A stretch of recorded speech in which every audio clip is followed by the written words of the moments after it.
मनोज यादव उर्फ टुल्लू को चतरा विधानसभा प्रभारी, श्री ब्रज किशोर तिवारी जिला परिषद उपाध्यक्ष, श्री वीरेंद्र प्रधान प्रदेश अध्यक्ष लोजपा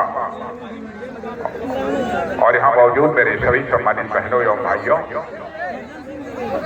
इस स्थान पर शायद इस सार्वजनिक सभा को संबोधित करने के लिए पहली बार आया हूँ।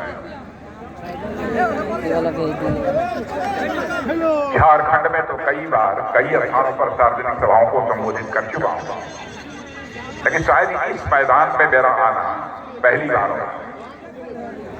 फिर भी आप लोगों ने बहुत ही गर्मजोशी के साथ स्वागत किया है, अभिनंदन किया है और मैं जानता हूँ भारत की परंपरा है और शिष्टाचार का तकाजा है। स्वागत, अभिनंदन और सलाम दुआ कभी एक तरफा नहीं होना चाहिए। इसलिए मैं भी अपनी तरफ से शीश झुकाकर आप सभी बहनों भाइयों का हार्दिक अभिनंदन करता हूं। आप सभी का मैं स्वागत करता हूं। बहनों भाइयों जी, मैं यहाँ आया हूं तो जनार्दन जी पासवान के लिए। जनार्दन पासवान को बोलते हुए मैंने पहली बार, यदि एक वाक्य में कहना हो तो मैं कह सकता हूं कि जनार्दन पासवान एक ऐसी शख्सियत है कि जो बोलते हैं तो अर्रा, चाहे गोली लगे चाहे छर्रा, एक ऐसे प्रत्याशी जनार्दन पासवान।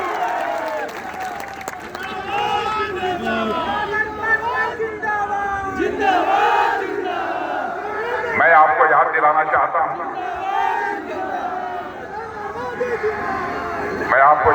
चाहता हूं, झारखंड राज्य बने 24 वर्ष गुजर गए। 15 नवंबर के बाद यह झारखंड राज्य अपनी रजत जयंती वर्ष मनाएगा, यानी 25वें वर्ष में प्रवेश करेगा। और 25वें वर्ष में जब झारखंड राज्य प्रवेश करेगा तो बहनों भाइयों, मैं नहीं कह रहा, बल्कि हिंदुस्तान की मानी जानी सर्वेक्षण एजेंसियां भी इस बात का दावा कर रही हैं कि झारखंड और महाराष्ट्र में सरकार यदि बनने जा रही है तो दोनों राज्यों में एनडीए की सरकार बनने जा रही है। ये पक्का हो गया। आदरणीय अटल बिहारी वाजपेयी जी ने झारखंड राज्य बनाया था, छत्तीसगढ़ राज्य बनाया था और उसी समय उत्तराखंड। मंत्रिमंडल में उस समय मैं रोड ट्रांसपोर्ट, शिपिंग, वाटरवेज, इस सबका मैं भी मंत्री था, मैं मौजूद था। अटल जी की ख्वाहिश थी कि जब राज्य छोटे हो जाएंगे तो राज्यों का विकास तेजी के साथ होगा। और अटल जी के अंदर मैंने एक तड़पन देखी, जब यहाँ की गरीबी देखी, यहाँ के पिछड़े वर्ग, अनुसूचित वर्ग, आदिवासी भाइयों की दयनीय स्थिति देखते थे, तो कई बार उन्होंने कहा कि क्या हो गया, आजादी हासिल हुए इतने वर्षों का समय गुजर गया, आज तक हम इनकी हालात में कोई सुधार नहीं कर पाए। कुछ लोगों ने सुझाव दिया कि अटल जी, जब तक झारखंड को आप बिहार से अलग नहीं करेंगे, छत्तीसगढ़ को मध्य प्रदेश से अलग नहीं करेंगे और उत्तराखंड को उत्तर प्रदेश से अलग करके छोटे राज्य जब तक नहीं बनाएंगे, इन क्षेत्रों का किसी भी सूरत में विकास नहीं हो सकता। और बहनों भाइयों, आदरणीय अटल बिहारी वाजपेयी ने आज से 24 वर्ष पहले इस काम को कर दिया।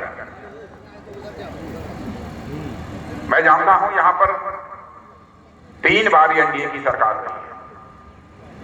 बाबूलाल जी मरांडी यहां पर मुख्यमंत्री रहे और अर्जुन मुंडा रहे और अकबर राव जी रहे, लेकिन एनडीए सरकार का कोई भी मुख्यमंत्री रहा बहनों भाइयों, या मैं डंके की चोट पर कह सकता हूं, कोई यह कह सकता है इन्होंने काम कम किया, इन्होंने काम अधिक किया, लेकिन कोई मां का लाल उंगली उठाकर नहीं कह सकता है कि उनके दामन पर भ्रष्टाचार की कोई दाग लगी हुई है। क्या कारण है?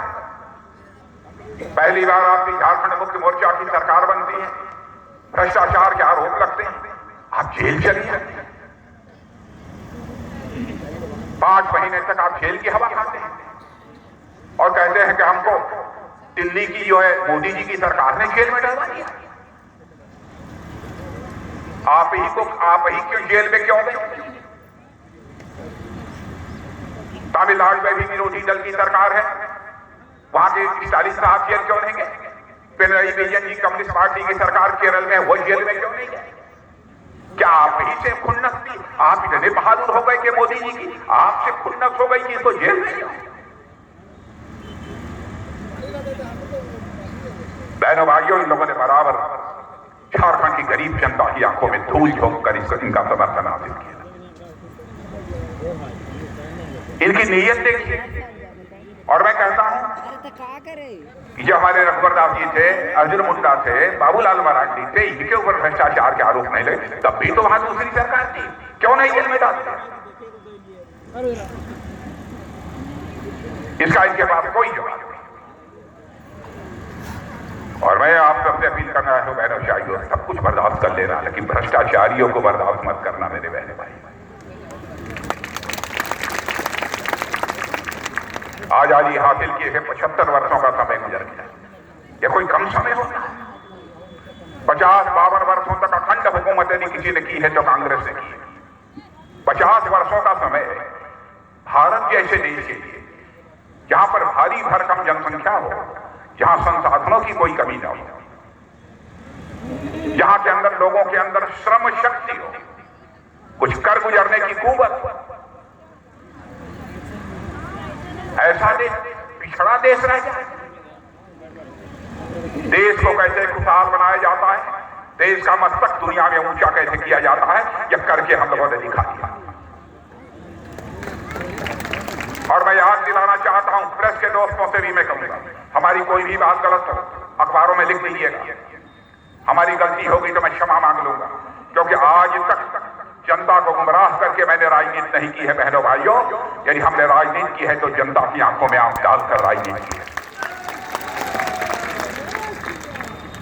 कौन इस सच्चाई को नकारेगा?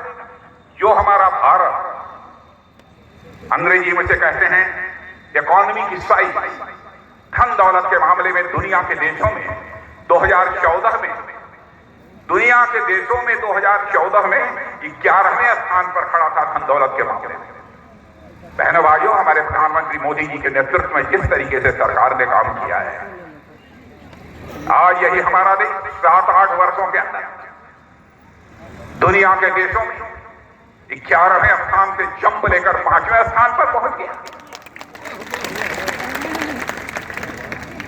भारत की ही नहीं, सारी दुनिया की बड़ी बड़ी वित्तीय संस्थाएं, फाइनेंशियल फर्म्स,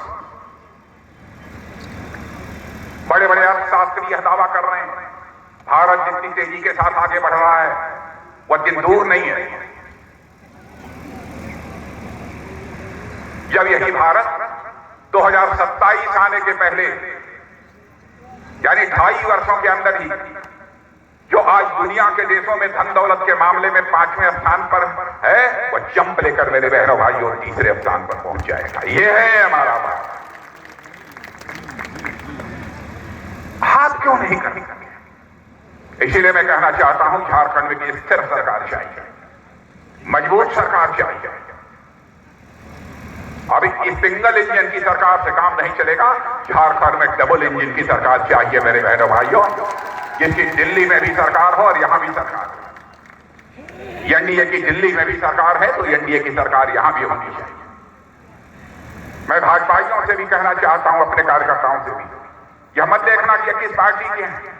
बराबर रामविलास पासवान मेरे दोस्त रहे, मेरे मित्र रहे, जो मैंने कहा है बराबर उसको रामविलास पासवान जी ने निभाया है, और मैं ही उनको एनडीए में लेकर आया। 2014 में मैं ही पार्टी का अध्यक्ष, इनके लिए करिए बराबर। कांग्रेस ने, जेएमएम, आरजेडी ने झूठ बोला है, क्या क्या नहीं किया है इन लोगों ने मेरे बहनों भाई। एक कांग्रेस के नेता है, नौजवान नेता है, वो कहते हैं